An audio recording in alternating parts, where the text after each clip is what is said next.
Warning, this episode contains adult language, mature situations, evil fairies trying to get paid, a world without chocolate, generic otome game antics, a kitty who is kidnapped, and a cat-loving, chocoholic gamer protagonist who's forced into an isekai situation.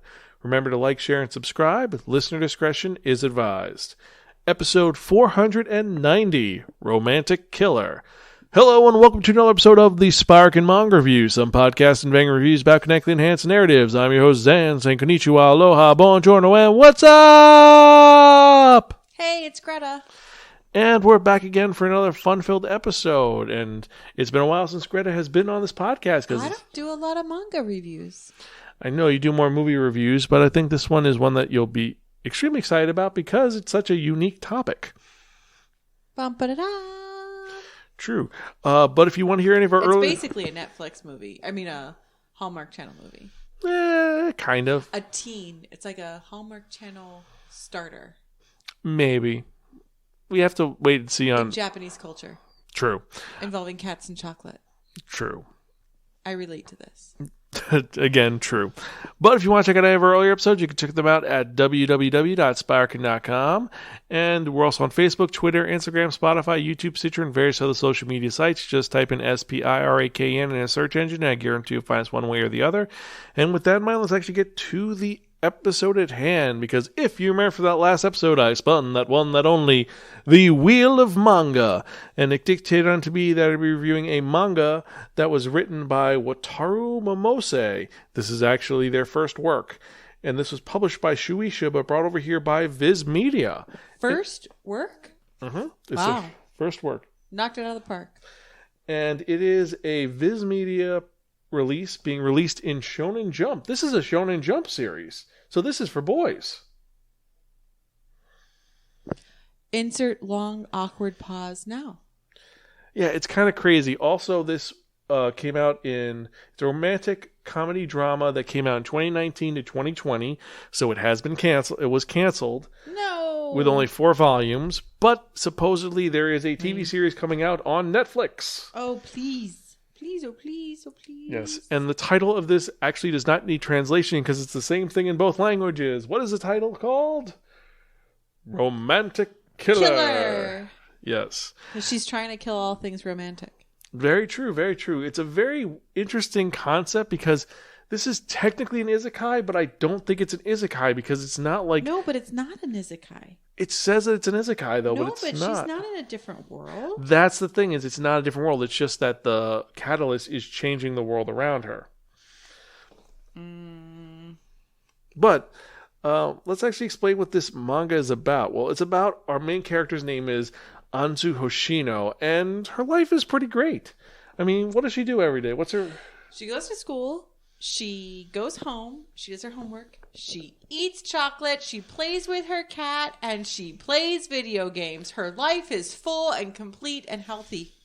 Yes, and all of her friends are like, why don't you go after boys? Why don't you do this? She's like, no, because I like playing video games. She's like all excited. She's like, I got my new video game. It just came out. I'm going to like stay up all night. I got the perfect chocolates for it. And her super awesome kitty, which by the way...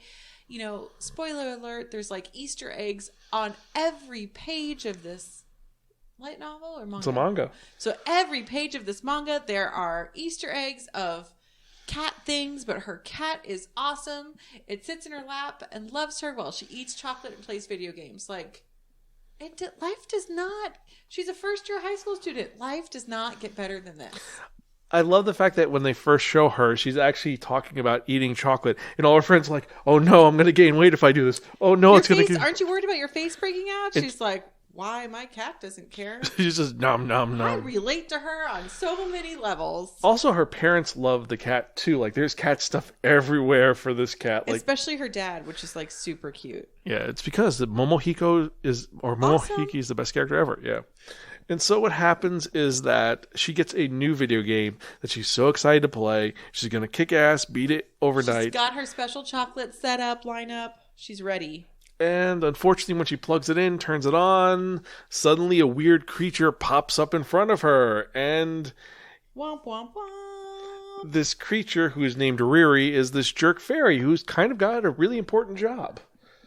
I don't know how important this job is. He brings magic to the world. So he brings magic to the world. That's great. I'm sure it serves a wonderful purpose. But how they do charms on people's hearts, and it's great and it's wonderful. But they get their energy / money, their paychecks are funded by kids. Kids supercharge their powers, and then they're able to put these beautiful charms on people's hearts, and this whole circle just keeps going, and people fall in love, and then they have kids, and the kids charge the power, and then do you see how the cycle is happening? Because of children, he's able to make these wishes come true for people. However, as you know in the news, Japan is in a crisis because there's no kids being born. There's more people staying at home, more people being isolated. And I do not think this is a problem. In the U.S., when you isolate people, make them stay at home, more kids are born.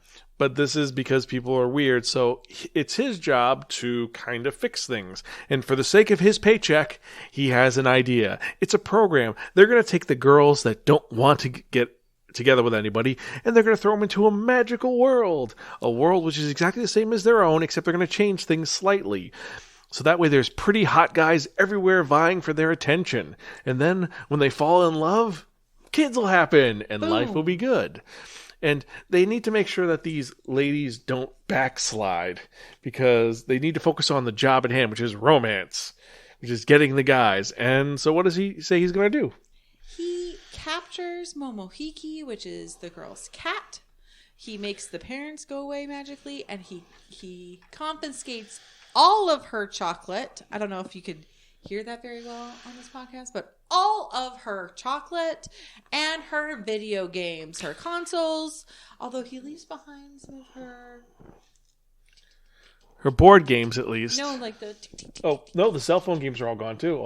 the controllers. Oh, the controllers, yeah. He leaves some controllers away, but he takes the whole like system thing and the games. So there's like no video games, no chocolate, and her cat is gone. And it's not just that they're going to be given back once things are over.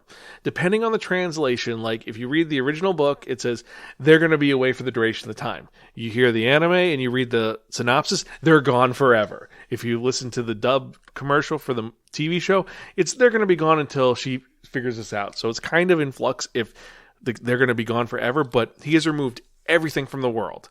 Like she goes to a store to get chocolate or video games, and they're all gone. All chocolate. No one's going to know this is missing. So he sets it up. So she's in a world where she's going to find the hot guy and fall in love, and so she won't backslide. She's not happy with this. And at first she's like, no, you're not going to do this. And when she wakes up, all of her stuff is gone except Momohiko, who's on top of the air conditioner looking away from her. And she's like, Momohiko, look at me. Show me your cute face. And unfortunately, the parents are like, we have to move away. I've got a new job. You're going to live here alone. You'll be fine. See ya. It's only a couple more years of school. Despite the fact that they just paid an absurd amount of money for this house, which is their dream home, this happens. And the dad, so just to be clear, they move away for the dad's job.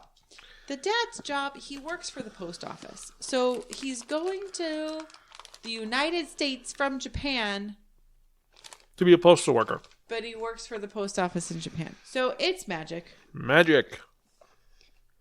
Riri is a little jerk. Yeah. And so now Anzu's in this world where everything seems weird. It's the same, but there are differences. Like at first she walks out of her door and she bumps into this really hot guy and ends up in the Udon pose, which is when the guy's on top of the girl and he's got the hand right by her head. That kind of very masculine, kind of in control pose. Because they bump into each other. It's that pose you see in most anime and manga. It's the arm down, and she's like, what the hell's going on? Why am I in this pose? She's like, already? There's already a hot guy? And what I like is she thinks about her dating sim video games that she plays. Yep, she, the Otome games. Like the guys that she falls in love with in the games that, because they're in the game, they're perfect. And she's like, think of them. He's not as good as they are. And he's not as, she'll self-impose her cat's face over him. And she's like, I'm not falling for the cute guy. Run away from the hot guy. Run away. And, oh no, I broke his phone. I had to pay for it. I don't have the money. Oh, don't worry about it. It's okay. And the fact is that for this guy whose name is Tsukasa Kazuki, he's a guy who all the girls are pursuing. They all want to be with him. They all want to hang out with him. They have like declaration love letters for him. Like there's the whole shebang. And now there's a girl who wants nothing to do with him. He's like, oh, this is interesting. She's different. Yes, she's not interested in me. She's not trying to win me over. I could be friends with her. Maybe something could happen. I can be myself because she's not throwing herself at me. And at first, she's like, I don't want to deal with this. And she finds that he's in her school. He's the new transfer student. Obvious cliche. And she wants nothing to do with him. Her friends are wondering, how come you know this guy? I don't know why I know this guy. I don't know. And then she goes home. Her family's gone. And what shows up? A cockroach. Well, it's a piece of cake. Well, no. At first, it's a blur.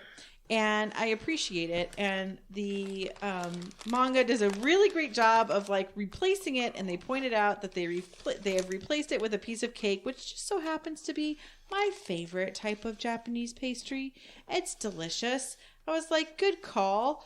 And I totally kind of forgot that it was a cockroach. But she runs out of the house because that's something that her mom usually deals with. Or Momohiko eats.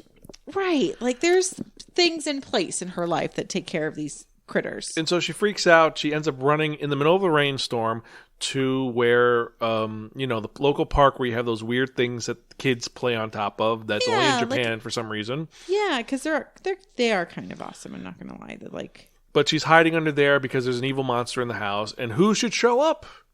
The hot guy. Yep. Tsukasa shows up with an umbrella. And at first she's like, oh, I'll live under here. He's like, well, you should just take my umbrella. Well, you'll get wet. No. It's almost the whole situation going on. And then he goes there and he hints that he could take care of the cockroach because that's what she's afraid of. And he goes there. But I don't want to like spoil the whole story. I don't want to give them everything. Well, we have to give them the main setup of this. So she ends up going there. They end up going there. And it turns out that the cockroach isn't a cockroach. It's a camera lens. No, but it is a cockroach. But that turns into a cockroach. So you can guess who's involved. Riri. Riri is manipulating things to make this guy stay over. He's like, I've given you the perfect spot to have some sexy time. It'll work. He's like the worst fairy godmother. Yeah. And then they kill the cockroach. And he's like, I can leave now. And he walks outside when it was not even raining hard to typhoon level winds. It's a straight up monsoon. Now it seems to be just impacting their area. And it breaks the door, and he has to stay. Oh, so she dresses up super nerdy, wears three layers. She tucks her PJ shirt into the horrible PJ bottom. She's like, no one's going to find this attractive. But he finds it interesting because it's so different. Because she's able to be herself, which is secretly the moral of the story is, ladies, be yourself. And then a bunch of other things happen, but then he calls her the next day because at his home, what has happened? Well, first we find out that he's a transfer student living on his own. Yep, his family's far away. And then we find out that there was a leak in the roof. Of course there was, because that's just how life works. It only impacted him, and his place is flooded. So he can't go to school. He's got to figure out his living situation. Yeah. And where could he stay? Oh, and by the way, his cell phone's broken because she broke it when they met. So he has to get a new cell phone, and he has to borrow her cell phone to call the teacher to tell him he can't go in, which leads to other shenanigans because the teacher goes to call him when the cute girls want to check in on the hot guy. And so he rings the phone, and then, of course, it's her cell phone. So they know that they're talking, and then people get jealous, and he's upset about it because he didn't want her to. So there's this really cute meet cute moment where he's like, I need to take my clothes to the laundromat. Can you meet me after school? Can I drop off clothes at your place while I figure things out? And it's nice. And it's like a human moment. And it's not crazy or anything. And her friends ruin it. Not even her friends. The girls that hang around him all the time. So she's like, of course. And so the teacher has called her. The girls realize he used her phone. So she's explaining like, oh no, he didn't. We live close to each other and his phone broke. So he just borrowed mine real quick. It wasn't a thing. I don't really know him. And they're like, when are you going to see him again? She's like, fesses up. Well, I'm going to go see him right now. So they tag along. Girls follow her, and he's irritated. She shows up with the other girls, and he's like, the worst day of my life. And these other girls that I can't stand show up and are going to bother me. And he's like, why did you bring them here? And, of course, he apologizes for that. But he pulls her away, and they leave. And he's like, I'm only talking to her, which is like a declaration, pretty much. Which is a big deal. And so because she has an extra room, he's going to live with them. He's going to live in the father's room. She has to ask the parents if it's okay. And as if by magic, her parents are totally fine that the hot teenage boy is going to stay at the house with her. Yes, and Momohiko is perfectly fine. And it turns out that he starts to like her. And Riri's because he can be himself with her. And he thinks she's being herself, which she really is. Kind of. But Riri's very happy with this, but he's upset that she isn't taking opportunities. And she's like, I'm not doing this. I'm going to be the romantic cutting killer. A lot of really cute stuff out of this. When you actually go read this manga, which I think everybody should stop what they're doing now and go read the manga, you're going to be like, oh my gosh, this is so cute. I can't believe they didn't talk about it. I blame Zan. He edited it out. I talked about all of it. But it gets even more weird with some of the things that happen. But at the end, they're together. Maybe these are the two they're going to hook up. No, Riri has decided to Let's remember it's going to be a harem. So yes, so a new cute boy has shown up, but this cute boy remembers that he is her childhood friend that she doesn't remember. Who has always secretly fallen in love with her, always had a crush on her. And apparently they have always walked to school together, even though she has never seen this guy before. And as he's saying that, the other guy shows up. He's a baseball player, he's equally as cute in a very different way. He's taller than the other guy. And she's like, oh, let me grab something. I forgot. And the other guy. And it's just... the cute guys are looking at each other and they're both like, yeah, who's this guy? Who's this guy? They're like getting ready to fight over her. It's great. And this is where the volume ends. And this is going to lead to lots of insanity because... I need all of the volumes of this. It's ridiculous. It's an insane concept because it takes all the tropes, but it makes it like there's an evil elf, or evil wizard just making things worse, and she's constantly fighting with him because no one can see Riri except her. And it's not like the teenage girl that's gaga over all of these guys, and this falls in her lap, and she really likes it. Like, she's resisting it, and these are actually really nice guys. It's so cute. One of the funniest things is the fact that when she's talking to Riri, her body's on autopilot. So you see she has conversations, and then it's like, you hear the response, and it's like, well, I never thought about necrophilia like that. And you're like, oh, well, what? She's like, what the hell was I saying? It's like really disturbing and strange how they have this conversation. So maybe I can see how this was geared towards men, boys. Because this could be a way of getting into the inner mind of these girls and how to leverage it. Like, how to pick up a girl the early years. I don't know if that's the case, but... I loved it, and I am not a young boy. Nor do I identify with it. So the plot is a lot of fun. I like Anzu. She's really just like... because she is pretty badass. She does not take crap from nobody. She's constantly beating up Riri. And she's a cool girl. She's got her stuff together. I wish I was that together in my freshman year of high school. She's assertive with who she is, and she likes who she is. And I like that whenever Riri does something, she kind of outsmarts him, but then he doubles back and does something worse. So it just is like they're playing chess with each other. And it gets more crazy. And she is a nice person. She is good. And you see that Tsukasa sees the better part of her. Because Tsukasa's not a bad guy.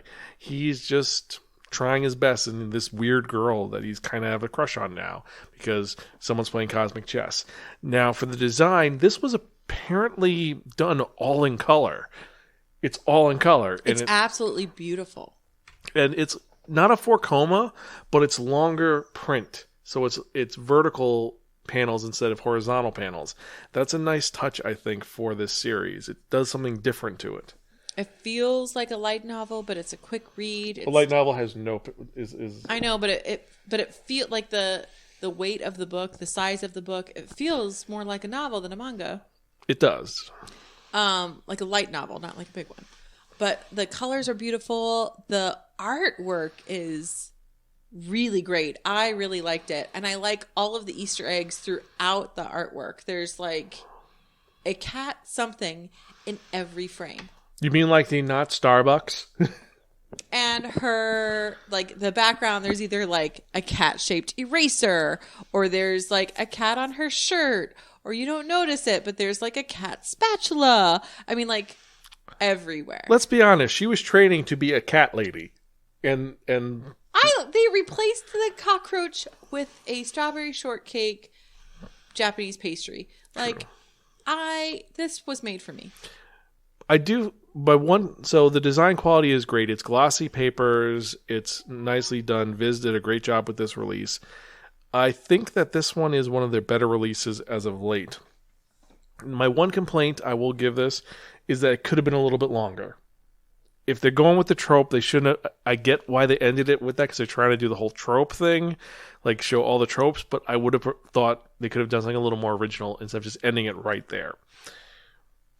But it makes me want the next one. It does. It does make you want to read the next one. And like a good Netflix series, I want to binge it. Yeah, I want all of them. I want to sit down with a hot chocolate and a kitty cat and like go for it. You just want to read the manga, then watch the anime, and then read the manga again. This is one of those ones that with a piece of strawberry shortcake. Like which makes sense. That's the goal. So for those reasons, because it is well done, it does something different because it's technically isekai, but it's not isekai because it's the same world. It's just certain things have been tweaked. It does something different, and I like that a lot better than the last couple of isekais that we've talked about. But for that reason, I have to give this read it now. Really, really cool. This one's really creative and clever with what it does. And I'm sticking with stop what you're doing and read it now. Yeah, you really, which is our highest rating, you really have to read this. It's so different and so crazy. And you hate Riri so much. And the thing is, everyone's drawn so nicely. The buildings are drawn, all the different designs for everything, all the shading. And then Riri is just like a cartoon character that looks nothing like anything else. This might date me, it might age me, but you might need to Google this for those of you who don't know. But Riri kind of reminds me of a hairless Quizno Subs mascot. He looks, like with that, a wizard costume and triangle color, like yellow triangle color. Yeah, eat Quizno Subs because they are good for you. Like I can see his cousin saying that. Yeah, that's Riri to a T. I think. Yeah, you have it right. So if you've read Romance Killer, technically Romantic Killer does not come out till next week. But if you've read it or you've heard about this or you've seen it, what are your thoughts? Let us know. You can email me at zanspiraken.com or tweet us at Spiraken. And with that in mind, let's actually get to the releases for the week. We've got some good ones that came out this week. We have 22 that came out on the 27th. Here's what came out. We have Beauty and the Feast, Volume 4. Berserk of Gluttony, the light novel, Volume 7. Cat Massage Therapy, Volume 3, where they've introduced a new cat that's yummy and different. You have Eden Zero, Volume 18. Enemies, the manga. Fist of the North Star, Volume 6. Full Metal Alchemist, The Ties That Bind, the manga. Gigant, Volume 9. It's close to the end of that series. Hopefully that's it. Hell in a Bottle, the manga. High Score Girl, Volume 9. I'm Not a Succubus, Volume 2 of the manga. Kiriru Kill Me, Volume 3. Lazy Dungeon Master, Volume 1. Ms. Mayazen Would Love to Get Closer to You, Volume 1. Night of the Living Cat, Volume 1. Peach Boy Riverside, Volume 8. Sky Grazer, the manga. Soul Eater, The Perfect Edition, Volume 8. That Time I Got Reincarnated as a Slime, Volume 20. The Legend of Dororo and Hyakimaru, Volume 5, and The Seven Deadly Sins, Four Nights of the Apocalypse, Volume 5. And those are the releases for the day. For me personally, the ones that I'm most interested in are going to be Peach Boy, Riverside, Night of the Living Cat, Lazy Dungeon Master, Hell in a Bottle, Fist of the North Star, and Cat Massage Therapy, Volume 3, because we're getting another awesome, delicious-looking, awesome cat with pingers. Do any of those sound interesting to you? Yeah, a couple of them. But we're going to have to wait and see how they go. But yeah, if you've read these, which ones you're interested in, which are the ones you're going to buy, let me know, zanspiraken.com, or tweet me at Spiraken. And beforehand, I'd like to thank all of you who are listening. I appreciate each and every one of you. I want to keep doing this till I'm an old man who has to read manga with thick glasses, or have Greta read them to me while I am looking at them as I'm an old man, because I just love doing this. I love all the emails I get, and every time I get a response or a comment on our YouTube channel, it just gives me more motivation to keep doing this podcast as long as I can. So thank you so much.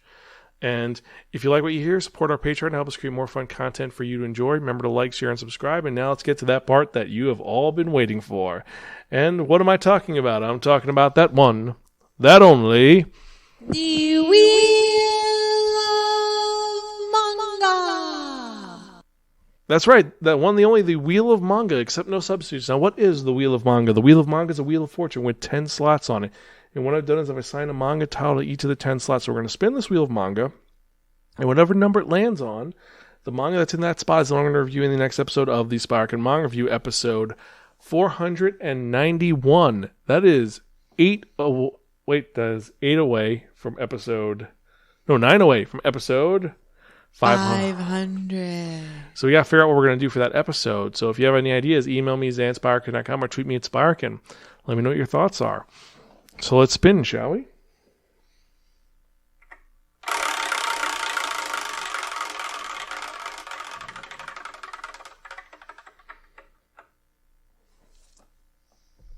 Number 7. So, in the next episode of the Spiraken Manga Review, I'm reviewing a manga about someone who decides, I'm going to go to another world and be the guy behind the shadows. We're talking about The Eminence in Shadow. I've heard a little bit about this. This is another weird isekai that's also coming out it's coming out in this season for anime. We're going to have to wait and see how it goes. But, you think it'll be as good as Romantic Killer? I don't know. Romantic Killer is kind of really special, but I do like that we spun on number 7. And in Romantic Killer, the hot guy, number 1, the first one we're introduced to, his shirt he wears for most of the thing has lucky number 777 on it. Irony. It is big irony. So, guys, wait and see how that goes. So, as usual, I'm your host, Zan. I'm Greta. We're Gonzville. Catch you guys next time, and keep reading manga. See you later. Bye.